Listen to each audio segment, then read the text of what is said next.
नमस्कार दोस्तों, मैं पंकज सिंह एक बार फिर से आप सभी का स्वागत करता हूं। दोस्तों, आज का चैप्टर है तो बड़ा छोटा लेकिन बहुत ही गूढ़ है। हाँ, लेकिन फिजिकल एजुकेशन में जब यहाँ से सवाल आता है तो प्रॉब्लम बहुत होती है। लेकिन दोस्तों, ये दावा है कि इस क्लास के बाद एक भी सवाल यहाँ से नहीं गलत होगा। हमारा टॉपिक आज का फिजिकल एजुकेशन का दार्शनिक आधार, फिलोसॉफिकल बेस जो है आज हम पढ़ेंगे। छोटा सा चैप्टर जिसमें हम लोग पढ़ते अक्सर प्रकृतिवाद, आदर्शवाद, प्रयोगवाद, प्रयोजनवाद, अस्तित्ववाद, यथार्थवाद, दुनिया भर के वाद पढ़ते हैं। तो हम लोग आज देखेंगे दर्शन शास्त्र। दोस्तों, जनरली हमारे मन में ये भाव आता है कि दर्शन शास्त्र मतलब होता है कि वही देवी देवता, ब्रह्मांड, ईश्वर, आस्था नास्था यही सब होता होगा। हमारे मन में, आपके मन में यही ख्याल आता है कि दर्शन शास्त्र का मतलब यही है, ऐसे लोग ही जिनको इन सब चीजों से लगाव है वही दर्शन शास्त्र पढ़ता है। हमारे आपके बस की बात नहीं है। लेकिन दोस्तों, जिस प्रकार से अगर हमको समझना हो अपनी भाषा में आध्यात्म और धर्म में क्या अंतर है, अपने आप समझ में आ जाएगा। धार्मिक आदमी वो होता है दोस्तों जो पूजा पाठ, धूप दिया, अगरबत्ती, ये आरती, ये सब में विश्वास करता हो, औपचारिक पूजा पाठ में विश्वास करता हो, मंदिर जाए, नहा के जाए, बिना नहा के जाए, जो भी है इस पूरे क्रियाक्रम में डूबा रहता है। पढ़ा लिखा हो चाहे अनपढ़ हो, गवार हो, लेकिन औपचारिकता पूरा करता है, वो धार्मिक होता है। और आध्यात्मिक, आध्यात्मिक मतलब वह वास्तव में सोचता है कि सत्य क्या है। वो साथियों, वो पढ़ा हुआ होना चाहिए, विद्वान होता है आध्यात्मिक आदमी। माने या तो कहीं से शास्त्रों का अध्ययन किया है, या कहीं सत्संग किया है, या जीवन को बड़े करीब से देखा है। बहुत ही जैसे कहते हैं कि नहीं, इस प्रकृति का इंसान जो कि खोजता हो कि वास्तविकता क्या है, सच्चाई क्या है, सत्य क्या है, ईश्वर है तो कहां है, और नहीं है तो क्यों चर्चा है, और दृश्य है कि अदृश्य है, निर्गुण है कि सगुण है, वो सब जानने का प्रयास करता है। वह सिर्फ पुराणों पे नहीं मानेगा, वह उपनिषद और वेदों को पढ़ेगा और जानेगा कि नहीं सच्चाई क्या है। तो सेम वही अर्थ है दोस्तों। दर्शन शास्त्र मतलब सिर्फ दर्शन करना नहीं, सिर्फ देवी देवता का दर्शन करना नहीं, आध्यात्म और धर्म का दर्शन करना नहीं, उससे काफी परे की चीज है। दर्शन शास्त्र हम लोग देखते हैं। देखिए, सामान्य भाषा में दर्शन शास्त्र मतलब क्या होता है। चलिए, सामान्य भाषा में, किताबी भाषा में देखा जाए तो ब्रह्मांड के परम तत्व या ईश्वर की खोज। ब्रह्मांड के परम तत्व, वास्तव में ये ब्रह्मांड क्यों बना, कैसे बना, कौन बनाया, क्या कारण बनने का, ईश्वर की खोज। अब ईश्वर जो बेचारे नास्तिक होंगे वो ईश्वर को क्यों खोजेंगे, वो तो ब्रह्मांड को खोजने का प्रयास करेंगे कि मतलब क्या, ये यूनिवर्स कैसे चल रहा है। कहते हैं कि नहीं, कोई चीज है जो इस ब्रह्मांड को चला रही, तो वो है क्या चीज, संसार के आधार स्वरूप, माने उसका बेस क्या है। ऐसे प्रश्न क्यों और कैसे, क्यों बना, कैसे बना, इस पर जो सोचता है वही दर्शन शास्त्र है। हमारे दोस्तों, हमारे यहाँ क्या देखते हैं, दर्शन मतलब दृश्य धातु से बना है, और दृश्य धातु मतलब देखना। देखना तो कई प्रकार का होता है दोस्तों, देखना कई प्रकार का होता है। आप हमको टुकुर टुकुर ताक रहे हैं, हम आपको टुकुर टुकुर ताक रहे हैं, गाना आप गा रहे हो, जो हाल दिल का इधर हो रहा है वो हाल दिल का उधर हो रहा है। ये ताकना कोई ताकना है, एक ताकना होता है अंदर तक घुस जाओ, उस अंदर के भी परे चले जाओ, इतना दूर तक झांक लो कि कोई सोच नहीं पाए, वो दर्शन होता है असली। दोस्तों, हमारे यहां दर्शन का रूप दूसरा है। ध्यान देना, दर्शन माने दर्शन करना, देखना, लेकिन क्या देखना, ये शरीर को नहीं देखना, उस आत्मा को भी नहीं देखना, उस आत्मा से भी परे जाकर सोचना, बहुत दूर तक जाना। एक हिसाब से देखा जाए तो दर्शन एक ट्रेन की तरह है दोस्तों। एक ट्रेन है, बस है, टू व्हीलर है, फोर व्हीलर है, 10 व्हीलर है, 10 चक्का, 2 चक्का, 4 चक्का, जितनी चीजें हैं, ये एक साधन है, ट्रांसपोर्ट का एक साधन है। सोचिए, ट्रेन है जो हमको कहाँ लेके जा रहा है। जैसे हम लोग नॉर्मल ट्रेन बस से जाते हैं, हमको अगर भारत का दर्शन करना है, महाराष्ट्र, दिल्ली, राजस्थान, मध्य प्रदेश, तो हम लोग जाएंगे, ट्रेन से जाएंगे, बढ़िया से देखेंगे, दर्शन करेंगे। ये तो सौंदर्य का दर्शन हो गया, प्रकृति का दर्शन हो गया, पहाड़ झील झरनों का दर्शन हो गया, लेकिन उसके अंदर क्या है कहां जान रहे हैं हम लोग। ये ऐसी ट्रेन है दोस्तों, दर्शन शास्त्र ऐसी ट्रेन है, ऐसी बस है जो हजारों साल पीछे लेके जा रही है और इसको देखने का प्रयास करेगी। कई हजार साल पहले पैदा हुए उन महान लोग, नॉर्मल लोग नहीं, महान लोगों के विचारों से परिचित कराती है। वो है हमारा दर्शन शास्त्र। हमारा मतलब देखिए, सुकरात ने ऑन द व्हील्स दोस्तों, दुनिया ऑन द हेवन, दुनिया की सबसे पहली साइंस की किताब मानी जाती है ऑन द हेवन। सोक्रेटिस ने लिखा, सुकरात ने लिखा, एथेंस यूनान का एक महान दार्शनिक। सोचिए, दार्शनिक आदमी, फिलोसोफर आदमी होकर के साइंस पर किताब लिख रहा है, इसका मतलब वह बाप हुआ। इसका मतलब साइंस के और भी पहले का, साइंस से परे की चीज है दर्शन शास्त्र, सबके बस की बात नहीं है।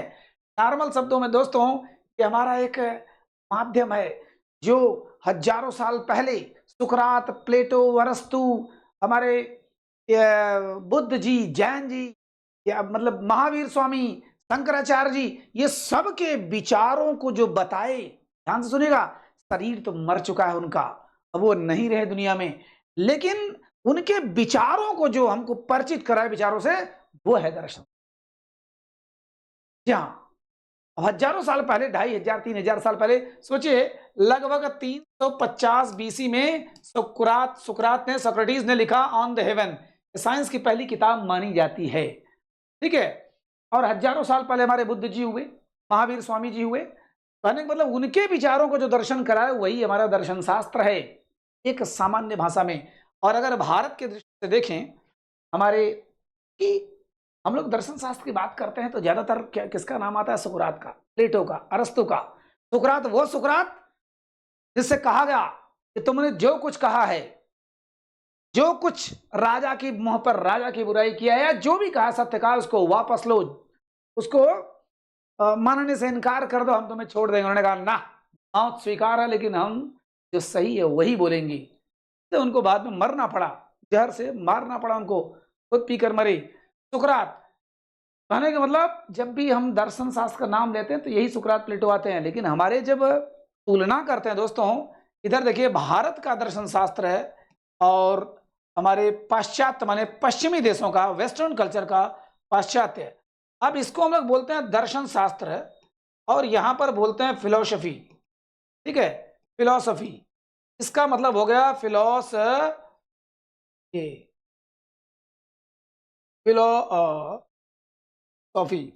और सोफिया, ठीक है। फिलोस माने प्रेम और सोफिया माने ज्ञान। यहां पर जैसे हमने कहा कि दृश्य धातु से बना हुआ है, दृश्य धातु से, दृश्य माने ज्ञान, और कौन सा ज्ञान? पूर्ण ज्ञान। पूर्ण ज्ञान दोस्तों, पूर्ण ज्ञान। अभी मैंने बताया कि एक नॉर्मल नॉलेज हो जाता है सबको, किताब पढ़ के, थोड़ा बहुत जिंदगी को पढ़ के लोग बड़े ज्ञानी अपने आप को समझने लगते हैं। लेकिन जबकि ज्ञान की सबसे बड़ी परिभाषा यही होती है कि जिस दिन आपको ये लगे कि हमको कुछ नहीं मालूम है, वही सबसे बड़ा ज्ञानी है। ज्ञानी होने का अहंकार अगर मिट गया तो तभी ज्ञान की आप शुरुआत कर रहे हैं। कुल मिला जुला के हमारे देश में जो हमारे भारतीय मनीषी हुए, उन्होंने पूर्ण ज्ञान जब प्राप्त किया, पूर्ण ज्ञान मतलब एकदम जान गए कि सत्य क्या है, वास्तविकता क्या है, हम क्यों हैं, मैं कौन हूं, अहम ब्रह्मास्मि, माने ये संसार क्यों आया, कैसे आया, ईश्वर है नहीं, ये सब कुछ जान गए। देखिए उनसे जब सवाल किया जाता था, बिना किताब पढ़े हर प्रश्न का उत्तर कहां से देते थे? उनके अंदर सब कुछ सत्य आ गया, वास्तविकता क्या वो जान गए। जैसे बुद्ध जी को पूर्ण ज्ञान प्राप्त हुआ 35 साल की उम्र में। महावीर स्वामी, जैन धर्म के प्रवर्तक, महावीर स्वामी को 42 साल की उम्र में ज्ञान प्राप्त हुआ। विवेकानंद जी को ज्ञान प्राप्त हुआ 39 साल की उम्र में। माने उनके गुरुजी ने कहा था जिस दिन ये अपने आप को जान लेगा उस दिन ये शरीर छोड़ देगा, और वास्तव में छोड़ दिया उन्होंने, समाधि ले लिया अपने से। शंकराचार्य जी को ज्ञान हुआ तो उन्होंने सनातन धर्म को फिर से पुनर्जीवित करने का प्रयास किया। शंकराचार्य माने आदि गुरु शंकराचार्य, केरला से चले गए कश्मीर तक। कहने का मतलब इन लोगों ने वो ज्ञान, नॉर्मल ज्ञान नहीं, हमारे आपकी तरह किताबी ज्ञान नहीं, थोड़े बहुत जिंदगी ज्ञान नहीं, वास्तविक ज्ञान जो किए वो ये लोग किए। लेकिन इनके दर्शन का मूल था क्या? कि दुखों से मुक्ति। जी हाँ, ट्रांसमाइग्रेशन जो आवागमन है दुनिया भर का, दुखों से मुक्ति। माने ज्ञान प्राप्त आप करते हैं तो सिर्फ दुखों से दूर करने के लिए, दुख दूर हो जाए बस, हमारा वही ज्ञान है। हमको जब आनंद आ गया तो हमको पता है ये माँ बाप संबंध भाई बहन ये भौतिक सुख गाड़ी मोटर बंगला सब मिथ्या बेकार है। इसका मतलब असली सुख हमारे अंदर शांत सुखाय माने अपने अंदर का सुख है। इनके कहने का मतलब दुखों से मुक्ति हो गई, वही सबसे बड़ा ज्ञान है। लेकिन यहाँ ये लोग क्या बोलते हैं कि ज्ञान से प्रेम, चाहे दुख मिले चाहे सुख मिले। ये पाश्चात्य लोग, वेस्टर्न वाले, यूरोपियन लोग, ये लोग क्या करते थे, दाढ़ी साड़ी बढ़ा के मुर्दों की तरह रहना, दिन भर बैठे रहना, कभी मनमान सोना, कभी मनमान खाना, कभी मनमान गाना। वैसे भी बुत रहते हैं ये फिलोसोफर लोग। इनके कहने का मतलब ज्ञानी बन जाओ, जान लो क्या है दुनिया, संसार क्या है जान लो, वास्तविकता तुम कौन हो ये जान लो, विज्ञान से परे की चीजें क्या जान लो, लेकिन सुख मिले चाहे न मिले लेकिन जान लो। इनको मात्र ज्ञान से प्रेम था, और इनको ज्ञान से प्रेम तो था लेकिन उसका मूल था दुखों से मुक्ति। ये हमारे भारतीय दर्शन का आधार था। तो दर्शन शास्त्र मतलब ये हो गया, और फिलॉसफी मतलब ज्ञान से प्रेम है। ठीक है, तो ये चीज दोस्तों ऑन द हेवन किसने लिखा, सुकरात ने लिखा, पहली साइंस की मानी जाती है। और हमने भी एक उदाहरण दिया कि दर्शन शास्त्र एक बस की तरह है जो हमें हजारों साल पहले के बेहतरीन विचार, बेहतरीन लोगों के विचारों से जो परिचित कराए, एकदम अनंत काल में लेके जाए, वास्तविकता का दर्शन कराए, वही क्या है, हमारा फिलोसफी, दर्शन शास्त्र। दोस्तों अब आगे बढ़ते हैं। 3 ब्रांच, दर्शन शास्त्र के 3 ब्रांच है दोस्तों। पहला है मेटाफिजिक्स, मेटाफिजिक्स, दूसरा है एपिस्टोमोलॉजी, एपिस्टोमोलॉजी, और तीसरा है एक्सियोलॉजी। यहाँ एक्सियोलॉजी तो हिंदी में देख लेते हैं, इसको हम लोग देखेंगे तत्व मीमांसा।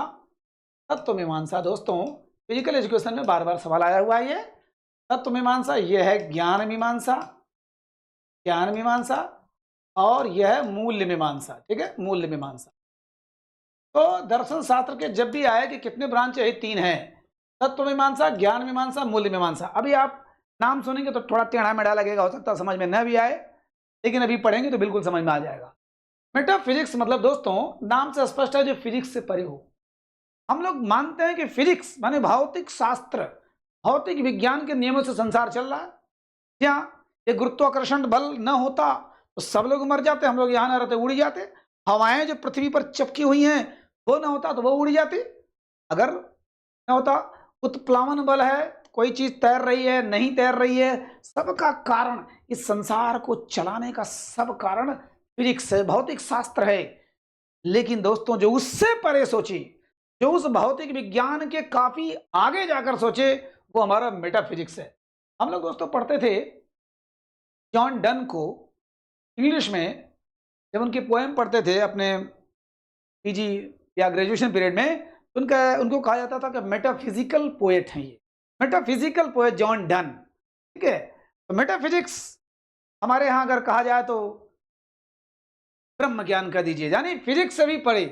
ठीक है, तो तत्व मीमांसा जो वास्तव में जो कहते हैं ना कि ये संसार हमारा किससे बना हुआ, तत्व से बना हुआ है। किससे, एटम से बना हुआ है, परमाणु से बना हुआ है। अब परमाणु में इलेक्ट्रॉन प्रोटॉन न्यूट्रॉन है, दुनिया भर की चीजें हैं। लेकिन ये बोलेगा, ये हमारा मेटाफिजिक्स बोलेगा कि वो न्यूट्रॉन आया क्यों, क्यों इलेक्ट्रॉन टहल रहे हैं, कहां से आया, क्यों आया, क्या कारण है, सारी चीजें जब पूछेगा तो वो हो जाएगा, वो फिजिक्स नहीं जवाब दे पाएगा, वो जवाब देगा फिलोसफी माने मेटाफिजिक्स। ठीक है दोस्तों, तो ये तत्व मीमांसा, इसके 3 पार्ट हैं। देखिए इधर इसके 3 पार्ट हैं।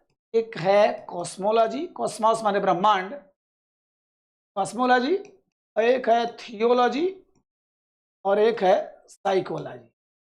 ठीक है, साइकोलॉजी माने यहाँ सृष्टि माने ब्रह्मांड मीमांसा, मीमांसा माने उसका चर्चा, सृष्टि मीमांसा, यह ईश्वर मीमांसा। देखिए इधर ईश्वर मीमांसा, और तीसरा है मन की मीमांसा, मन की मीमांसा, मनोविज्ञान जिसको बोलते हैं हम लोग। अच्छा हाँ लिखा तो है कॉस्मोलॉजी, थियोलॉजी, साइकोलॉजी। दोस्तों इसका हिस्सा ये मेटाफिजिक्स का हिस्सा। मेटाफिजिक्स माने तत्व मीमांसा। तत्व मीमांसा 3 चीजों को जानने की बात आती है। क्या बोलता है, सृष्टि मीमांसा, यह ब्रह्मांड क्या है, ब्रह्मांड कैसे बना, सिंपल में एकदम, ब्रह्मांड कैसे बना? क्या ये लटक रहा है, कि उड़ रहा है, कि चपका है, कि फैला है, कैसे बना? या इसको किसने बनाया? यह मतलब इसके बारे में जितनी आपके पास जिज्ञासा है, ब्रह्मांड सृष्टि कौन बनाया, किसने बनाया, कब बना, क्यों बना, ये सारी चीजें बताता है कौन? मेटाफिजिक्स का हिस्सा, ये कॉस्मोलॉजी।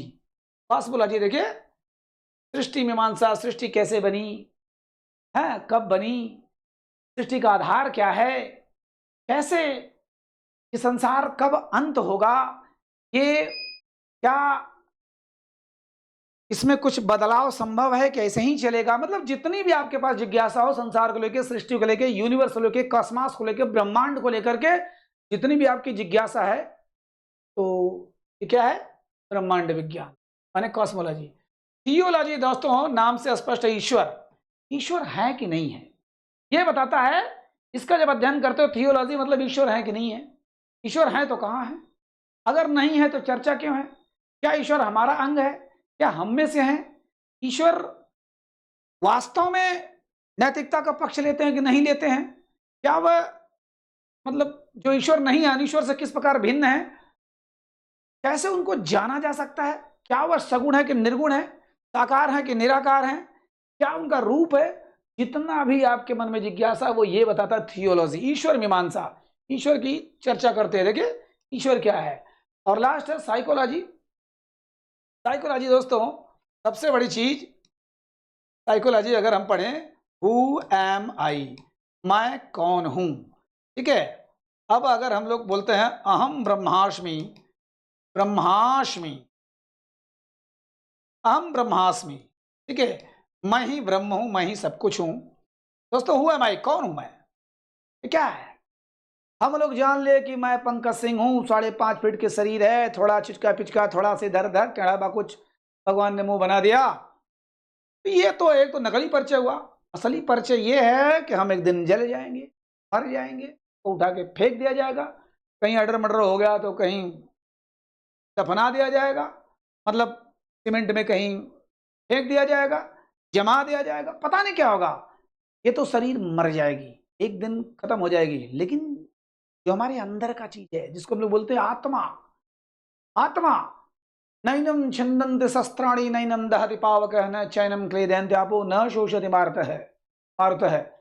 आत्मा न तो जलाया जा सकता है, न काटा जा सकता है, न सुखाया जा सकता है, न भिगोया जा सकता है, दुनिया भर की बातें हैं। वासांसि जीर्णानि यथा विहाय नवानि गृह्णाति नरो प्राणी तथा शरीराणि विहाय जीर्णा। माने कहने का मतलब कि यह एकदम अनंत है, कभी न मरने वाला है न कटने वाला। तो मिला जुला के यह मानता है बॉडी में कुछ नहीं रखा हुआ। ये क्या मानता है? बॉडी में, ये साइकोलॉजी, साइकोलॉजी मन का मीमांसा ये मानता है कि वो हमारी कौन है। ये बॉडी जो दिख रहा है कुछ नहीं है, जो सोचने वाला अंदर है, जो भी सोचता है वो अंदर है, वो आत्मा कहिए, मन कहिए, जो भी कहिए, जो सोच रहा है वो अंदर वाली चीज है। बाहर का चीज बॉडी तो कभी सोच ही नहीं सकती। लेकिन कुछ ही दिनों बाद कंप्यूटर आ गया, कंप्यूटर में कोई विचार नहीं, कोई आत्मा नहीं, कोई मन नहीं, लेकिन उसके बाद भी सोचने लगा। अब तो आपके पूरे थ्योरी को भी बर्बाद कर दे एआई ने।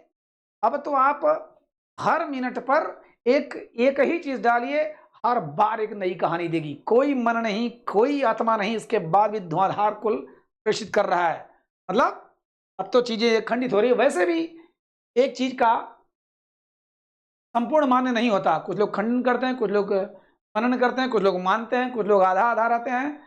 तो ईश्वर मीमांसा, सॉरी, ये साइकोलॉजी मन की मीमांसा माने यह बताता है कि बॉडी में कुछ नहीं रखा हुआ, सब मन और आत्मा में है। लेकिन आज कंप्यूटर और एआई ने सब कुछ गलत साबित कर दिया है। कुल मिला जुला के इसके 3 अंग है। कौन कौन? मेटाफिजिक्स की cosmology, theology, psychology. Cosmology, theology और साइकोलॉजी, ठीक है। मन का यहाँ पर क्या है, मन क्या है, बुद्धि क्या है, मस्तिष्क क्या है, ये बताता साइकोलॉजी। प्रज्ञा माने वही ज्ञान। चेतना क्या है, चेतन और अवचेतन मन क्या है, आत्मा क्या है। कुल मिला जुला के यहाँ पर ये बताने का प्रयास कर रहे हैं कॉन्शियस माइंड, सब कॉन्शियस माइंड, चेतन अवचेतन मन, वही मन जो सोच रहा है। मतलब भाव समझ में आपको आ गया, बस परीक्षा के लिहाज से तो काफी आगे निकल गया। लेकिन ऐसे क्या है कि भूलेगा नहीं। साइकोलॉजी, मन, चेतन, चेतन, अवचेतन माने सबकॉन्शियस माइंड।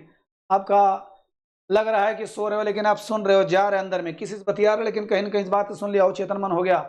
ठीक है, ये सारी चर्चा कौन करेगा? साइकोलॉजी करेगा। चलिए दूसरा आता है, देखिए दूसरा पढ़ेंगे एपिस्टोमोलॉजी, वेरी वेरी इंपॉर्टेंट ज्ञान। ये मानता है, क्या मानता है, सॉरी ये एक्सियोलॉजी, दूसरा देखते हैं। ये मानता है एपिस्टोमोलॉजी, ज्ञान मीमांसा मानता है कि प्रत्यक्ष ही सब कुछ है, प्रत्यक्ष कोई प्रमाण मानता है। न देखो न मानो, नहीं देखूंगा नहीं मानूंगा। किसी ने आपसे कह दिया कि आज हमने एक ऐसा रोबोट बनाया, ऐसा रोबोट बनाया कि गया पाकिस्तान के बॉर्डर पर और जितनी बार मिसाइल उसको मार रहा है उतने बार में खंडित होकर उतना ही वो अलग अलग रोबोट बन जा रहा है, और गया पाकिस्तान को अकेला मार के चला आया, हमारी सारी सेना सारी मिसाइल की कोई जरूरत नहीं। ऐसा तो यार ऐसा कैसे संभव है? सोचे पीसी सरकार ने, कहावत है सुनी हुई है, इस प्रकार से कोई किसी ने वादा कहा था, दावा किया था कि मैं सूर्य भगवान को बुला दूंगा वहां से। कि जादूगर थे हमारे देश के सबसे बड़े जादूगर पीसी सरकार। लाखों की भीड़ में पता चला कि भैया सूर्य भगवान 7 घोड़ों पर चलते हुए चले आ रहे हैं, लेकिन पीसी सरकार समझ गए और जाते हैं उन्होंने काट दिया उस तागे को, जो बड़े लाखों के प्रयास से बनाया गया था। ऐसा तागा था जिसमें वो पतंग लगी हुई थी, उसमें कलर वलर था, उसमें बल्ब थी, लाइट थी, लग रहा था कि भगवान सूर्य आ रहे हैं। काट दिया, खत्म हो गया। हम देखेंगे तब हम मानेंगे, झूठ मूठ कर सूर्य को नहीं मानेंगे, हम नहीं मानेंगे। प्रत्यक्ष ही प्रमाण है। लेकिन ये बोलता है, ये विलास भी बोलता है कि माने इन्होंने तो कहा कि जो हम देखेंगे वही मानेंगे, लेकिन क्या सत्य है? जो देखेंगे वो सत्य ही होता है? इल्यूजन क्या होता है? भ्रम। इल्यूजन क्या होता है? आप रोज रील्स में देखते हैं, रोज रील्स में देखते हैं हस्बैंड आ रहा है, साली खड़ी हुई उसके साथ वह थोड़ी बदतमीजी करता है, बाद में पता चलता करे वो तो उसकी एकदम बिल्कुल हमशक्ल उसकी पत्नी वहां है, वो घबरा गिर जाता है, गलल वहां थी तो मैं, ये कौन है? पहले पता इल्यूजन, जो एक्स को वाई, वाई को एक्स, डबल रोल में आपने हीरो हीरोइन को देखा होगा, दुनिया भर का इल्यूजन, दुनिया भर का इल्यूजन, जुड़वा फुड़वा पिक्चर जितने हैं सब। और हेलुसिनेशन, हेलुसिनेशन माने आपने देखा होगा अगर मुन्ना भाई एमबीबीएस मूवी, तो इतना पढ़ाई कर लिया था संजय दत्त ने कि उनको हमेशा सपने में भी गांधी जी दिखाई देते थे। ये लगे रहो मुन्ना भाई, लगे रहो मुन्ना भाई, मुन्ना भाई एमबीबीएस तो नहीं, लगे रहो मुन्ना भाई में उनको हेलुसिनेशन माया, या फिर एकदम चढ़ा लीजिए बिंदास, उसके बाद एकदम बिंदास। हाँ अरे बाप रे, हमारे सामने तो अरे विवेकानंद है भाई, मतलब विवेकानंद आ गए, हेलुसिनेशन माया।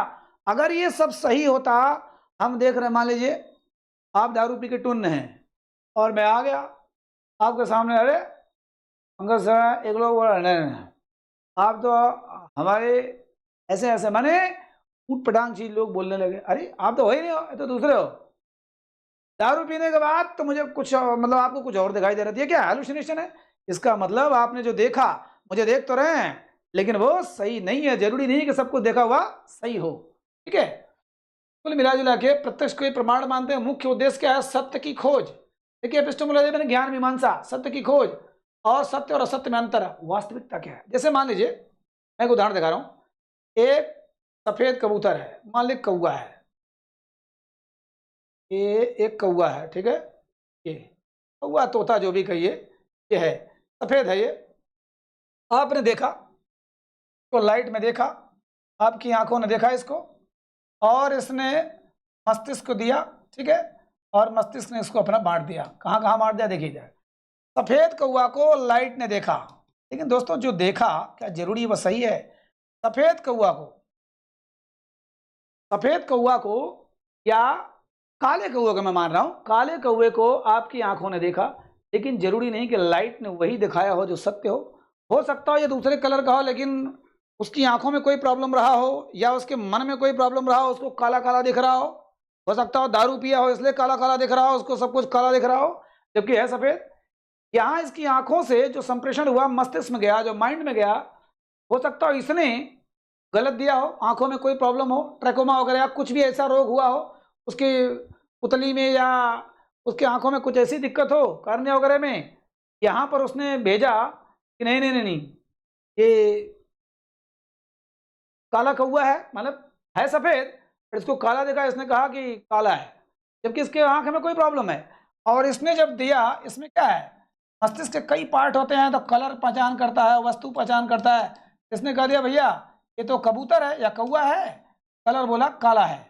लेकिन हो सकता है ये जो दिया हो, ये इसने जो भेजा, मस्तिष्क ने भेजा, या मस्तिष्क में कोई लोचा हो, कोई संजय दत्त की तरह केमिकल लोचा, कोई लोचा हो, इसने कहा कि कलर काला है, वस्तु कौवा है, हो सकता कुछ और हो, लेकिन इसने दिया। माने जरूरी नहीं कि हम जो देखें वो सत्य हो, लेकिन ये मानता है, एपिस्टेमोलॉजी मानता है कि जो देखा वही सत्य है। ज्ञान का स्रोत क्या है, विभिन्न माध्यमों की जांच जिससे ज्ञान प्राप्त हो। माने जितना भी साधन हो हमारे पास, जितनी भी चीजें हो, अगर उससे ज्ञान मिलता वही सही है। ज्ञान मीमांसा, प्रत्यक्ष इंद्रियों द्वारा ज्ञान या तर्क बुद्धि द्वारा ज्ञान? तर्क बुद्धि। प्रत्यक्ष इंद्री माने आंख, नाक, कान, त्वचा, 5 हमारी इंद्रियां होती हैं। अब हमने आंख से कुछ देख लिया, जीभ से महसूस, मतलब छू के चख के कुछ देख लिया कि ये चीनी है, ये है, या हमने नाक से सूंघ कर महसूस किया कि ये सेंट है, कुत्ता है, बिल्ली है, जो भी है, या तो हम इससे द्वारा ज्ञान हो या तर्क और बुद्धि द्वारा ज्ञान हो। तो देखने वाला जरूरी नहीं कि हमको सही ज्ञान हो, पर तर्क और बुद्धि, तर्क माने तर्क करके, लॉजिक दे करके अगर हमको ज्ञान हो रहा है, माने किसी भी तरीके से हम ज्ञान प्राप्त करना, हमको ज्ञान मीमांसा बोलता है। जानते हो किसी चीज को तो कैसे, अगर है, मान के चलो ये जान लिया, कैसे जानते हो, तो आधार क्या है, प्रूफ क्या है, प्रमाण क्या है? तुमने कह दिया कि उसने मर्डर किया, प्रमाण क्या है? बुद्धि की भूमिका कितनी है? अब सोचिए बुद्धि की इंपॉर्टेंस कितना है, भूमिका कितनी है? भ्रम क्यों है, इल्यूजन क्यों है? जब हमको भ्रम हो रहा है कि एक्स में वाई, वाई में एक्स, या कैमरे में हमको लग रहा है कौवा बैठा हुआ है, कौवा बैठा है तो हमको लग रहा है कैमरा कोई लगा हुआ, क्यों भ्रम हो रहा है? हेलुसिनेशन क्या, क्यों हेलुसिनेशन? हमारे दिमाग में कुछ ऐसा उटपटांग क्यों चीज चल रहा है, दारू पीने पर या नींद में आने पर, या कैसे माया ऐसा क्यों लग रहा है कि जो हम चीजें बिल्कुल हमको नहीं दिखनी चाहिए, हमको लग रहा है थोड़ा सा हीरोइन पी लिए, हीरोइन एक ड्रग्स होता है, उसको पी लिए, पता चला कि आसमान मुड़ने लगा, गाना गाने लगे, मेरे सपनों की रानी कब आएगी तू, माने तो चलने लगा दुनिया भर की बातें, हेलुसिनेशन। हमारा निष्कर्ष गलत क्यों होता है? बहुत बार हम निष्कर्ष देते हैं, कंक्लूजन देते हैं, बाद में गलत हो गया। किसी ने कहा कि पृथ्वी सूर्य की तरफ घूमती है, किसी ने कहा कि नहीं सूर्य पृथ्वी की तरफ घूमती है, निष्कर्ष गलत हो गया। गलत क्यों हुआ? मतलब ज्ञान नहीं है अभी। रीजनिंग में गलतियां कब है, रीजनिंग माने तर्क में हमारी गलतियां कब होती हैं? कुल मिला जुला के ज्ञान मीमांसा है, ये ध्यान दीजिएगा। ये बोलता है कि ज्ञान की खोज करिए, वही एपिस्टेमोलॉजी, एपिस्टेमोलॉजी उसमें भी था। ठीक है दोस्तों।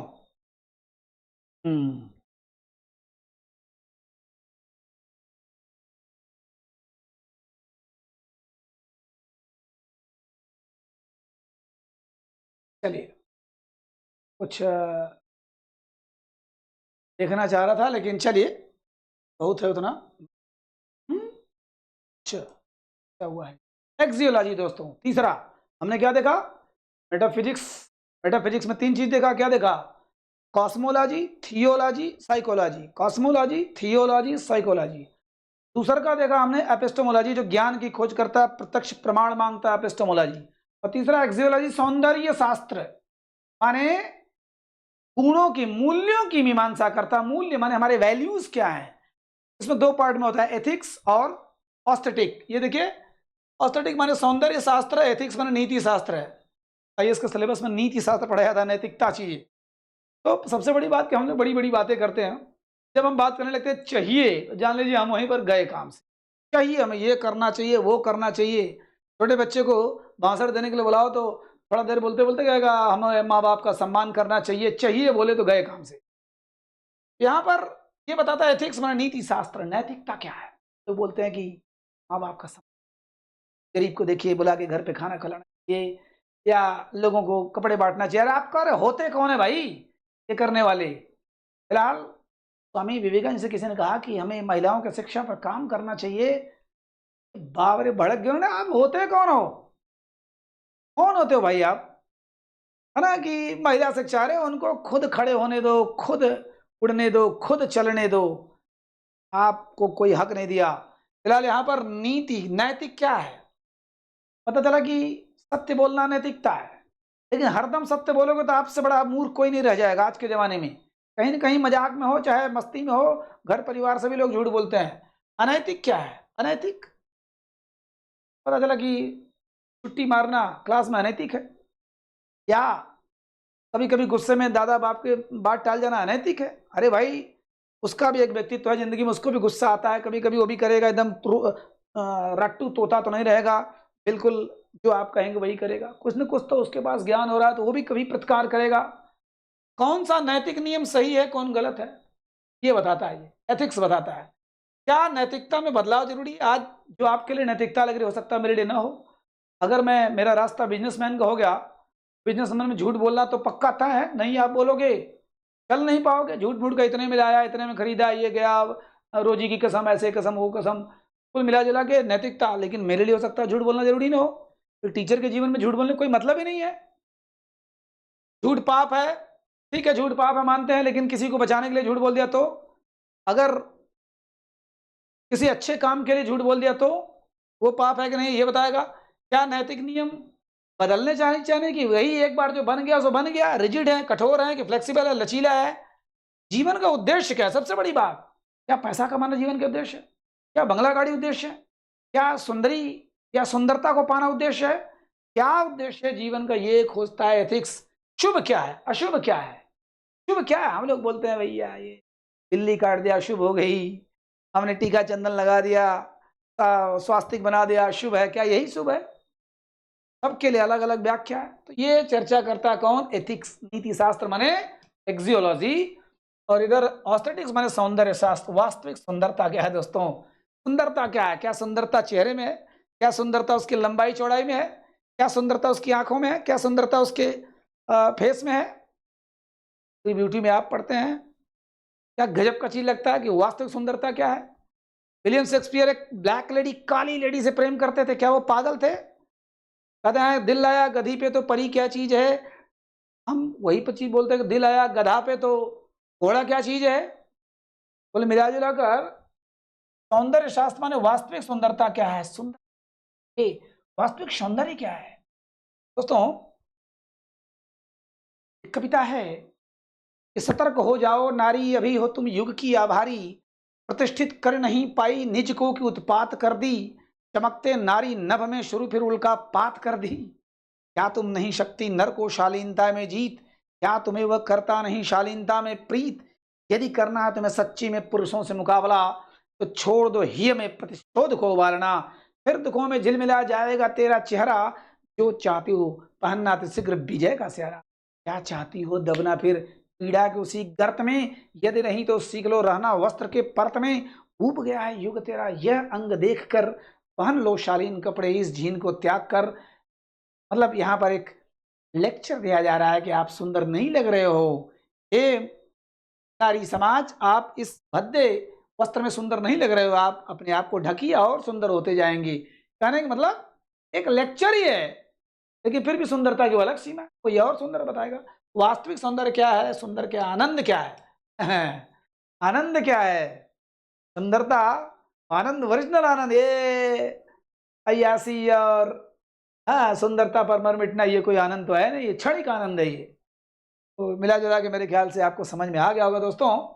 आज हमने दर्शन शास्त्र को पढ़ा, वास्तविक दर्शन देखा कि भारतीय दर्शन क्या बोलता है, दुखों से मुक्ति, और पाश्चात्य दर्शन बोलता है केवल ज्ञान की प्राप्ति, मतलब ज्ञान से प्रेम, एक्सियोस। अब इसमें भी सबका है, एक्सियस लॉजी माने मूल्यों की लव करना, प्रेम करना, विज्ञान है, मूल्यों का विज्ञान है, तो समझ ही गए होगे। एक्सियोलॉजी माने मूल्य मीमांसा, मूल्यों का, नैतिक मूल्य का मीमांसा हम करेंगे कि क्या एथिक्स है, क्या एथिकल है, क्या नॉन एथिकल है, क्या नैतिक है, क्या नहीं है, ये हो गया। एपिस्टेमोलॉजी ज्ञान मीमांसा, एपिस्टोस है ना। और ये मेरे ख्याल से समझ में आ गया होगा। तो तीन दर्शन शास्त्र की तीन शाखा है, मेटाफिजिक्स, एपिस्टेमोलॉजी, एक्सियोलॉजी। मेटाफिजिक्स के तीन आपका कॉस्मोलॉजी, थियोलॉजी, साइकोलॉजी, और ये हमने देख लिया। मेरे ख्याल से आपको समझ में आ गया दोस्तों।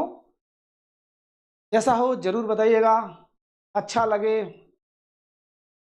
धुआंधार, नहीं अच्छा लगे वो भी बताइए, कमेंट थोड़ा किया करिए।